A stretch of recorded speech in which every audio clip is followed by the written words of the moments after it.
Praise lord. మన ప్రభువును రక్షకుడైన యేసుక్రీస్తు వారి నామములో ఈ సాయంకాల శుభములు మీకు తెలియజేస్తున్నాను. బ్లెస్ టైం విత్ జీసస్ అనేటువంటి సెషన్కు ప్రేమతో ఉన్నందుకు ఆహ్వానిస్తున్నాను. ప్రభులో మీరందరూ బలపరచబడుతూ ఆయన కృపను వినియోగించుకుంటూ ఆయనలో ఎదుగుతున్నారని నేను నమ్ముతున్నాను. ఆయన బట్టి సంతోషిస్తున్నాను నేను నమ్ముతున్నాను. ప్రభుత్వ ధనికరమైన సేవను గడపడానికి చేరవచ్చిన మీరందరినీ ప్రేమతో ఆహ్వానిస్తూ ప్రార్థనాపూర్వకంగా ప్రార్థన చేసుకుని ఈ సెషన్ ప్రారంభించుకున్నాం. పరిశుద్ధ మోహనోతుడ దయగల తండ్రి, మీకు వందనాలు, స్తుతులు, స్తోత్రాలు చెల్లిస్తున్నాం. ఈ రోజు మరొకసారి ప్రభా ఈ పునరుద్ధాన ముందు మీతో మంచి సమయాన్ని గడపాలని ఆశపడుతున్నాము. ఈ సమయంలో మేము చేసేటువంటి ఆరాధన, మా వాక్య ధ్యానంలో దయచేసి మీరు తోడై నడిపించండి. ఆత్మదేవ సూటిగా స్పష్టంగా మీరు మాతో మాట్లాడండి. మా హృదయాలు మీరు కట్టండి. మా జీవితాలు మీరు నిర్మించమని ప్రార్థన చేస్తున్నాం తండ్రి. వినగలిగిన చెవిని, గ్రహించగలిగిన మనసును మాకు దయచేయండి. మీరు మాకు అర్థమైన కొలది మనస్ఫూర్తిగా మిమ్మల్ని ఆరాధించే భాగ్యాన్ని మాకు దయచేయండి. ఆయన ముందున్న సమయాన్ని మాకు దీవెనకరంగా మీకు మహిమకరంగా మలుచుకోమని ప్రతి డిస్టర్బెన్సెస్ను యేసు శక్తికి లైవ్ చేస్తూ మీ సంపూర్ణమైన అధికారానికి మమ్మల్ని సమర్పించుకుంటూ యేసుక్రీస్తు వారి నామములో అడివేడుకుంటున్నాం తండ్రి. ఆమేన్, ఆమేన్. కొద్ది నిమిషాలు ప్రభుని స్తుతించి ప్రభుని కనపడదాం. కృతజ్ఞతతో స్తుతి పాడేదా, ఈ పాట అందరికి వచ్చిన పాట. ప్రభువును స్తుతిస్తూ పాడదాం. నిండో హృదయంతో, కృతజ్ఞత కలిగిన హృదయంతో ప్రభువును స్తుతించి కనపడదాం.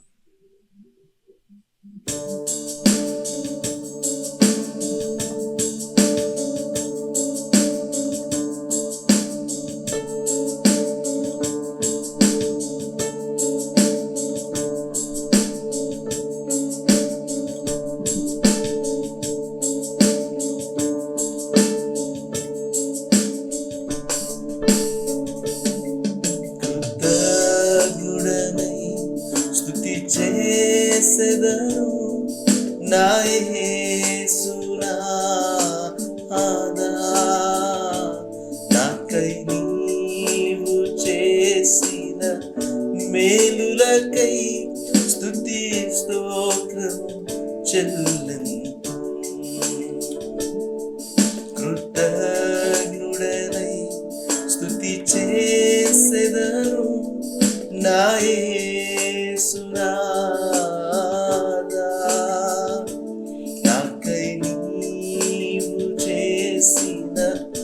మేలులకై స్తుతి స్తోత్రం చెల్లింతు.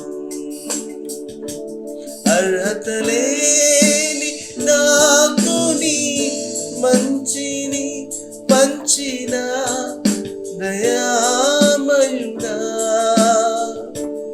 అర్హత లేని నాకు నీ మంచిని పంచిన దయామయుడా, నా ఊహకు మించిన ఫలములను ఇచ్చినందుకు వందనము.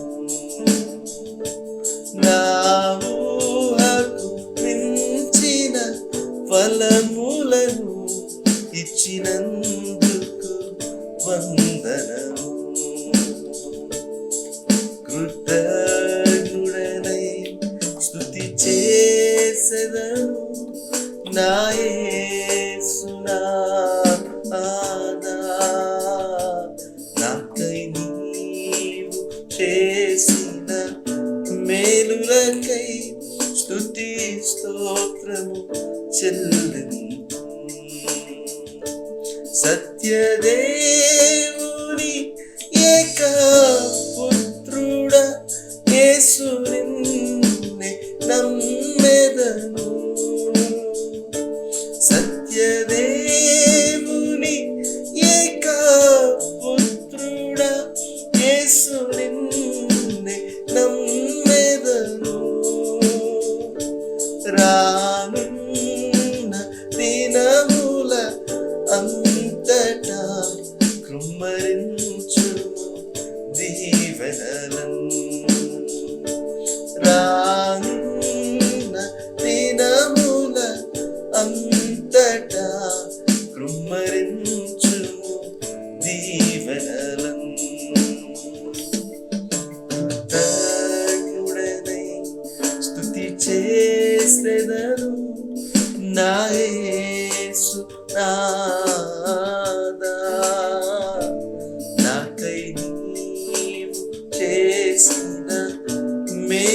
మేలులకై స్తుతి స్తోత్రము చెల్లింతు. కృతజ్ఞుడనై స్తుతి చేసెదను నా యేసునాథా. నాకై నీవు చేసిన మేలులకై స్తుతి స్తోత్రము చెల్లింతు. స్తుతి స్తోత్రము చెల్లింతు. స్తుతి స్తోత్రము చెల్లింతు.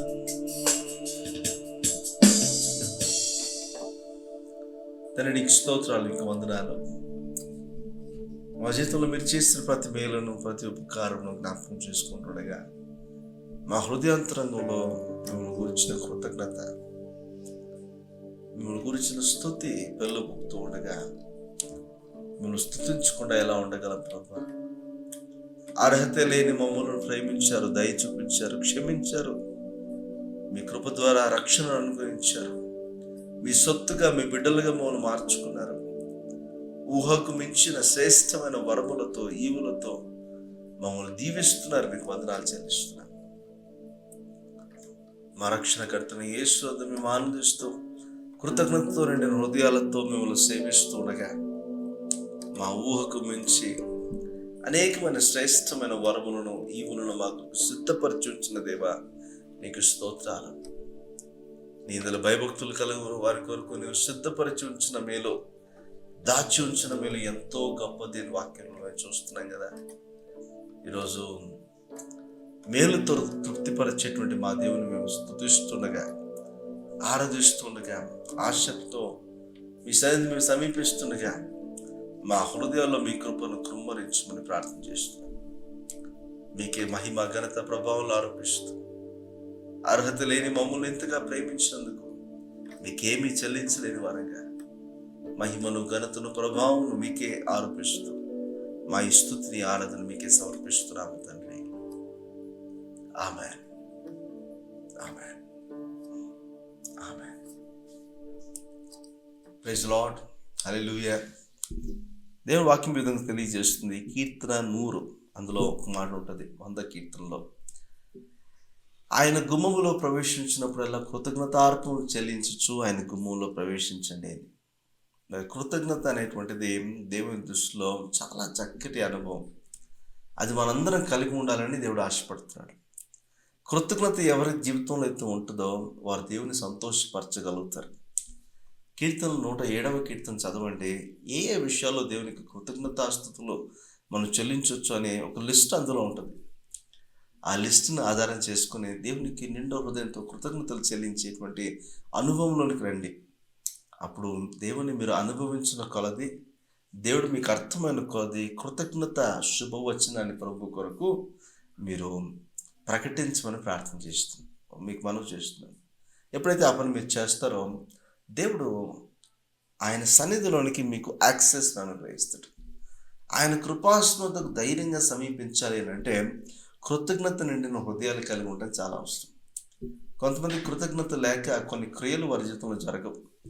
అయితే క్రియల కోసమే కృతజ్ఞత కలిగి ఉండాలని నేను చెప్పట్లేదు, కానీ ఒకసారి ఆయన చేసిన మేలును జ్ఞాపకం చేసుకోండి, ఆయన ఏమైనాడో జ్ఞాపకం చేసుకోండి. మీలో కృతజ్ఞత కలగకపోతే మరి మీరు రాత్రి హృదయాలను ప్రభు వైపు తిప్పుకోండి. దేవుడు ఖచ్చితంగా కృతజ్ఞతతో మీ హృదయాన్ని నింపినప్పుడు ఖచ్చితంగా ప్రభుని స్తుతించి ఆరాధించండి. 10 మంది కుష్ఠరోగులను యేసు ప్రభు స్వస్థపరిస్తే 9 మంది తిరిగి రాలేదు, ఒక్కడు మాత్రం తిరిగి వచ్చాడు. మిగతా 9 మంది ఏరి అని యేసు ప్రభు అడుగుతున్నాడు. ఈరోజు మేలు పొందిన మనము కృతజ్ఞత కలిగి దేవుని స్తుతించలేకపోతే మన జీవితంలో దేవుడు మేలు ఎందుకు చేయాలి చెప్పండి? ఎంతో అవసరతలో ఉన్న వ్యక్తులు ఏదో ఒక కార్యం కొరకు ఎంతో ప్రయాసపడుతున్నారు, కానీ సమయానికి ఆ క్రియ వారి జీవితంలో జరగక వారు ఎంతో నిరాశ నిస్పృహలో ఉండిపోతున్నారు. అలాంటి వారి జీవితంలో దేవుడు మేలు చేస్తే వారు ఎంత కృతజ్ఞతతో దేవునికి లోబడి ఇంకా కట్టుబారిసలాగా ఉండిపోతారేమో. కానీ మన జీవితంలో దేవుడు ఇన్ని మేలు చేస్తూ ఉంటే కనీస కృతజ్ఞత లేకుండా మనం స్తుతించలేని పరిస్థితుల్లో ఉండిపోతున్నామంటే మన జీవితాలు ఎలా ఉన్నాయో ఒకసారి పరీక్ష చేసుకోవాల్సిన అవసరం ఎంతైనా ఉంది. అలా ఉండకూడదని మరి స్తుతించేవారుగా, కృతజ్ఞత కలిగి ప్రభువును సేవించేవారుగా మనం ఉండాలని, దేవుడు మనకు సహాయం చేయాలని నేను కోరుతున్నాను. మంచిది. లర్న్ టు నో మినిస్ట్రీస్ ద్వారా ప్రతి ఆదివారము సాయంత్రం 7 గంటలకు ఈ విధంగా బ్లెస్సెడ్ టైం విత్ జీసస్ అనేటువంటి సెషన్ ద్వారా కలుసుకోవడం సంతోషకరంగా ఉంది. ఈ సెషన్ మీకు దీవెనకరంగా ఉంటే మీ ఫ్రెండ్స్ అండ్ రిలేషన్స్తో కూడా ఈ లింక్ను మీరు షేర్ చేయొచ్చని మీకు మనవి చేస్తున్నాను. మరి ప్రతి బుధవారం కూడా వర్డ్ ఆఫ్ విజ్డమ్ అనేటువంటి వావ్ ఇంగ్లీష్ మెసేజెస్ కూడా మీకు అందుబాటులో ఉన్నాయి. మరి బైబిల్ స్టడీ ఆసక్తి ఉన్న వారు కూడా ప్రతి శుక్రవారం స్క్రిప్చర్ టైం తెలుగులో, ప్రతి శనివారం స్క్రిప్చర్ టైం ఇంగ్లీష్లో కూడా అందుబాటులో ఉంది. దాంట్లో కూడా మీరు పాల్గొనొచ్చని, వాక్యాన్ని మీరు ధ్యానిస్తూ, మీరు నేర్చుకుంటూ, మీ అనుదిన పఠనంలో మీరు వాక్యంలో బలపరచబడుతూ, మీకు ఏదైనా డౌట్స్ ఉన్నాయట్లా రెఫరెన్స్ కోసము ఈ బైబిల్ స్టడీని మీరు ఫాలో చేయొచ్చని కూడా మీకు మనం చేస్తున్నాను. మరి వాక్యంలో బలపరచబడాలని ఆసక్తి కలిగిన వారికి ఈ బైబిల్ స్టడీ ఉపయోగపడుతుందని మీకు తెలియజేస్తున్నాను. ప్రతిరోజు కూడా ఆ బైబిల్ని ఆధారం చేసుకుని డైలీ డివోషన్స్ ఫేస్బుక్ అండ్ ఇన్స్టాగ్రామ్లో మీకు అందుబాటులో ఉన్నాయి. వాటిని కూడా మీరు మీ డైలీ వాక్యాన్ని మీరు చదివిన తర్వాత దీన్ని కూడా మీరు చదువుకోగలిగితే ఇంకొంచెం లోతుగా దేవుని వాక్యాన్ని అర్థం చేసుకోవడానికి మీకు సహాయంగా ఉంటుందని కూడా మీకు మనవి చేస్తున్నాను. లర్న్ టు నో మినిస్ట్రీస్ కోసం ప్రార్థన చేయండి. మీకు దీవెనకరంగా అనిపిస్తే మీ ఫ్రెండ్స్ అండ్ రిలేషన్స్తో కూడా మీరు షేర్ చేసుకోండి. లర్న్ టు నో మినిస్ట్రీ ద్వారా దేవుడు తన చిత్తాన్ని జరిగించినట్లుగా అనేక మందికి రీచ్ అవుట్ అవ్వగలిగినట్లుగా మీరు ప్రార్థన చేయాలని మీకు మనం చేస్తున్నాను. మరి మీ ప్రార్థన అవసరాలు కూడా మాకు తెలియచేయండి. We are happy to pray for you. Okay, దేవుని వాక్యాన్ని మనం ధ్యానించుకుందాం. దేవుని వాక్యంలో నుంచి ఈరోజు మరొక విషయాన్ని మీతో నేను పంచుకోవాలని ఆశపడుతున్నాను. దేవుని కృపను గురించి అనేకమైన విషయాలు మనం నేర్చుకుంటూ వస్తున్నాం. మీరు దేవుని కృపను అర్థం చేసుకుంటున్నారని, దేవుని కృపలో మీరు బలపరచబడుతున్నారని, ఎదుగుతున్నారని నేను నమ్ముతున్నాను.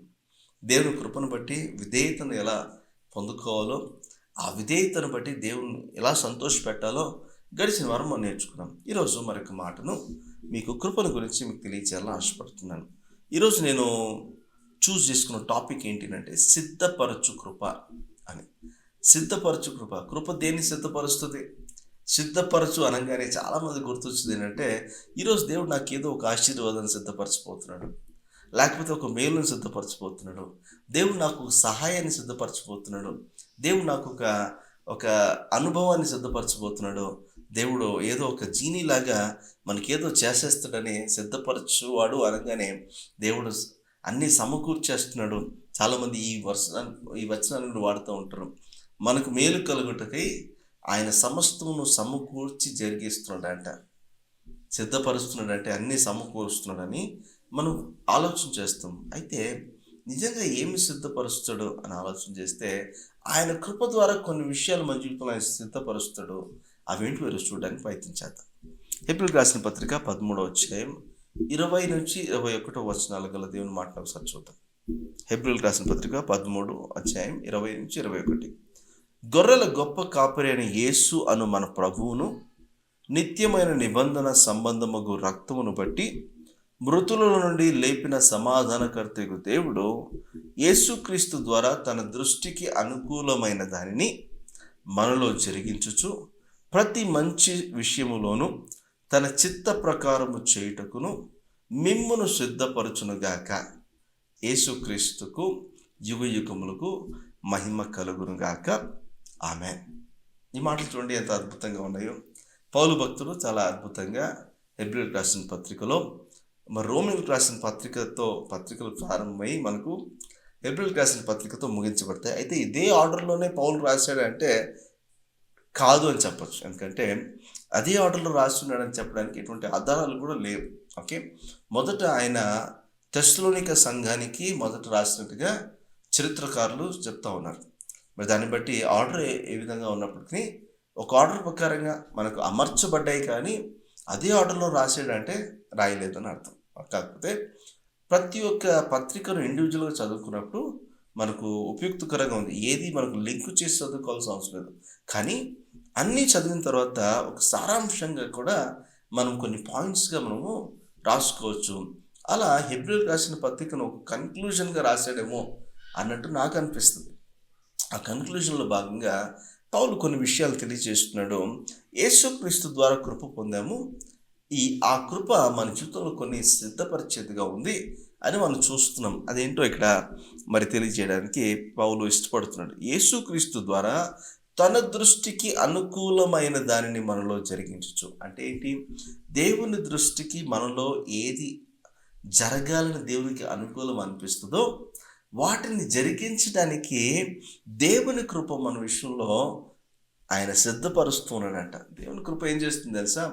మన జీవితంలో ఏమేమి జరగాలి, ఎప్పుడెప్పుడు జరగాలి, ఎలా జరగాలి, ఎవరి ద్వారా జరగాలి అనేవన్నీ కూడా దేవుడు ఆయన సిద్ధపరిచిన కృపలో భాగంగా మనకు అవసరమైన వాటిని దేవునికి అనుకూలమైనట్టుగా ఆయన నిర్ణయించిన సమయాలలో ఆయా సందర్భాల్లో దేవుడు జరిగిస్తూ వస్తాడట.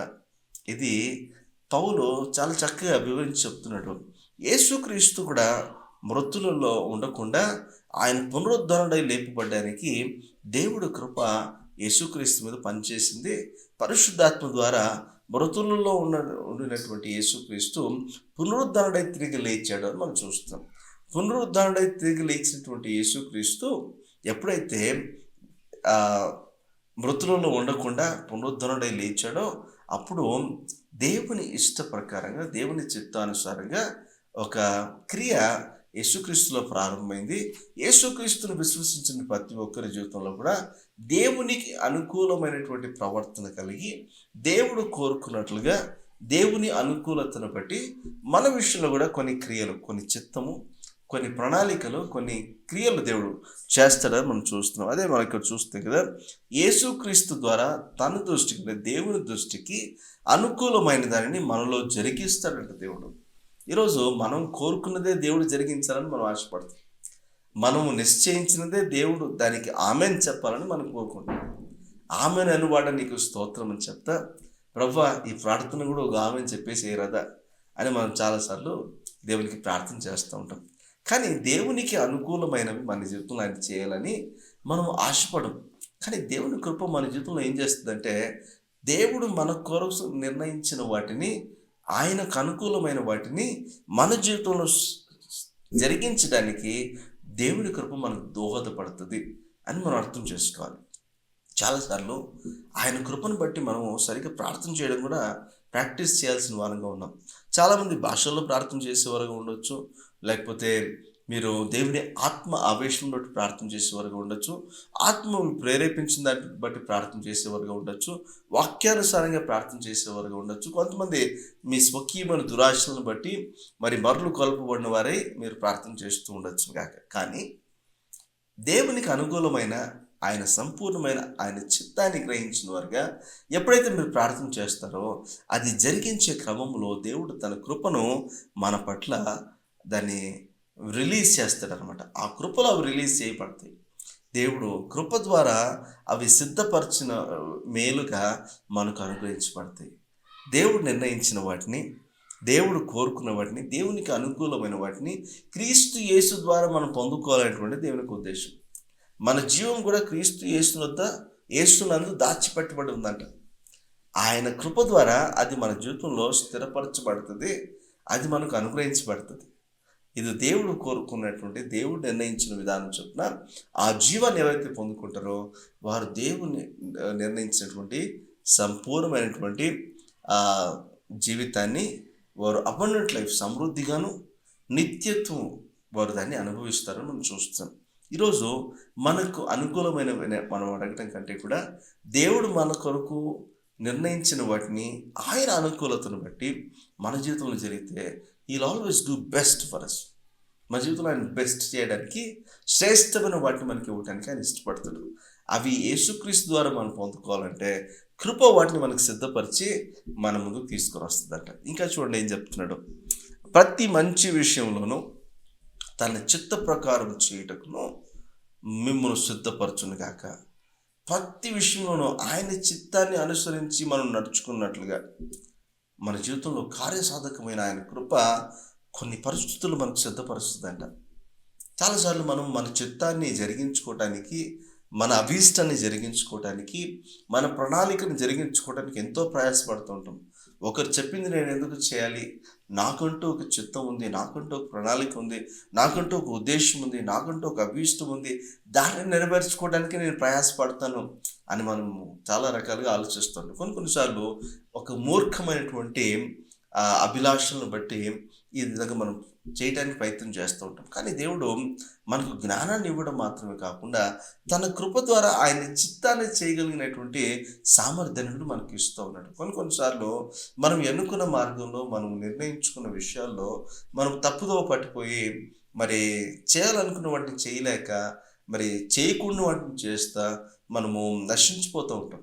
కానీ దేవుని చిత్తాన్ని చేయాలనుకున్న వారు మొదటగా వారి చిత్తాన్ని పక్కన పెడతారు, దేవుని చిత్తాన్ని గ్రహిస్తారు.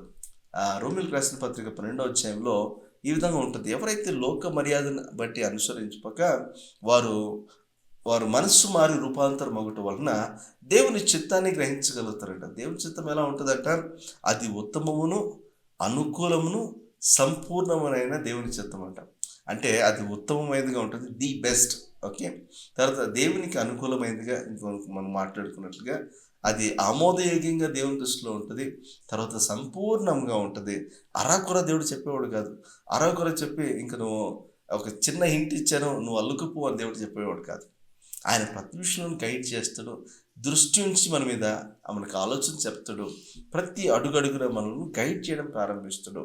ఇలా ఆయన చిత్తాన్ని గ్రహించిన వారుగా ఆయన చిత్తము చొప్పున చేయటానికి, ప్రతి విషయంలోనూ సత్కార్యము చేయటానికి, ఆయన చిత్తము చొప్పున సత్కార్యం చేయటం కొరకు కూడా దేవుని కృప మనకు శక్తిని, సామర్థ్యాన్ని అనుగ్రహిస్తుందని మనం చూస్తున్నాం. ఈరోజు కృప ఏం సిద్ధపరుస్తుంది తెలుసా? దేవుని చిత్తం ఇలా ఉంటుంది, దేవుని చిత్తం ప్రకారంగా వెళ్తే ఇలా జరుగుతుంది, ఇలా మీకు దీవెనకరంగా ఉంటుంది, దేవుడు మహింపరచబడుతుందని కృప మనకు అన్ని సమకూర్చి పెడుతుందంట.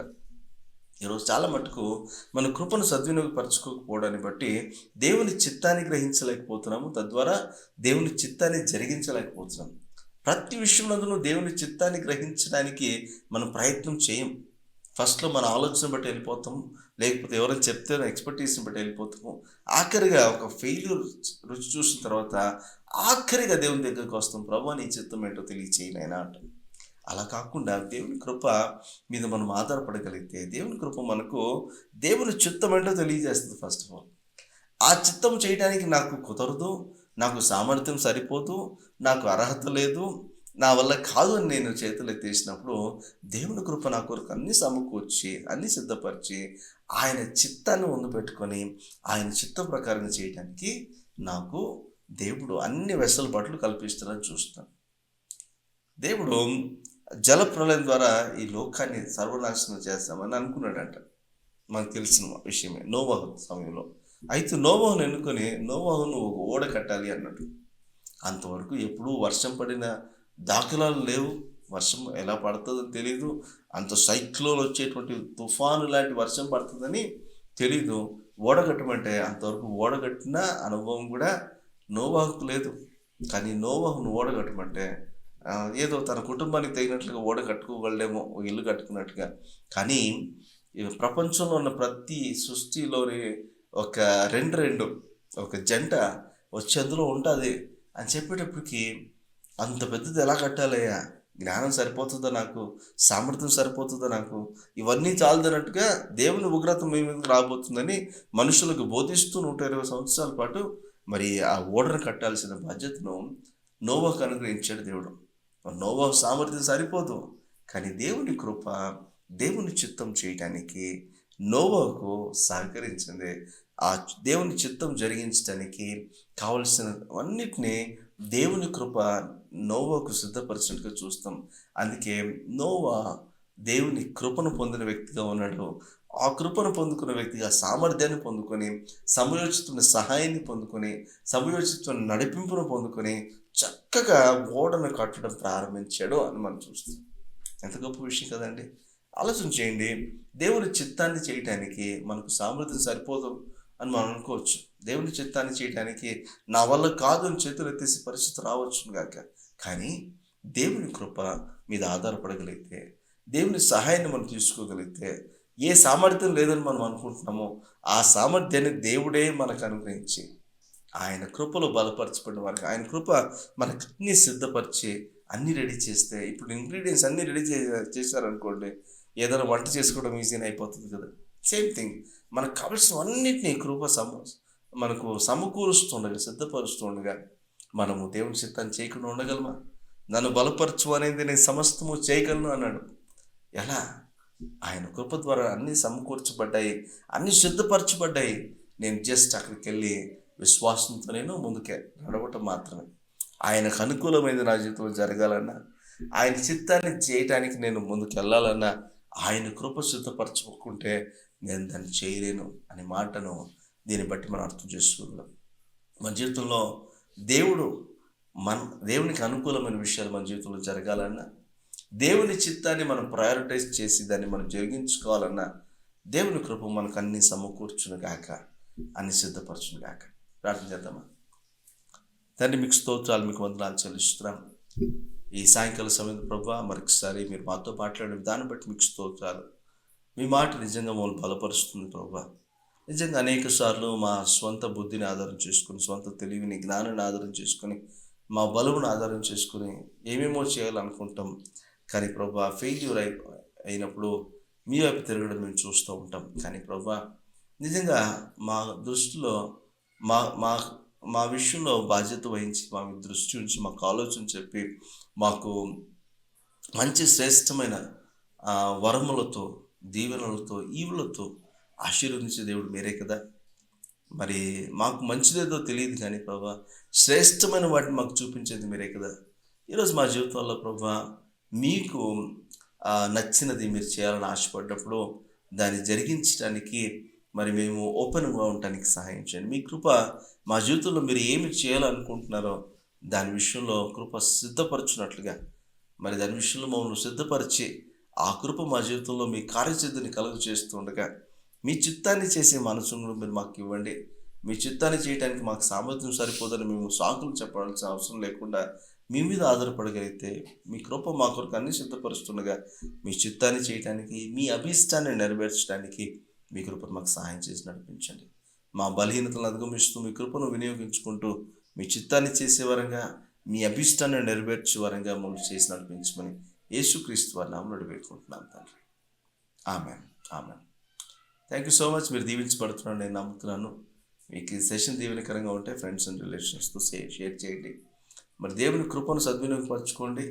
ఆయన దాచి ఉంచిన మేలులు, ఆయన సిద్ధపరిచిన మేలులు ఆయన కృప ద్వారా మనకు విడుదల చేస్తుండగా వాటిలో బలపరచబడుతూ దేవుని చిత్తాన్ని జరిగించేవారుగా దేవుడు మన జీవితంలో మార్చుగాక. ఆమేన్.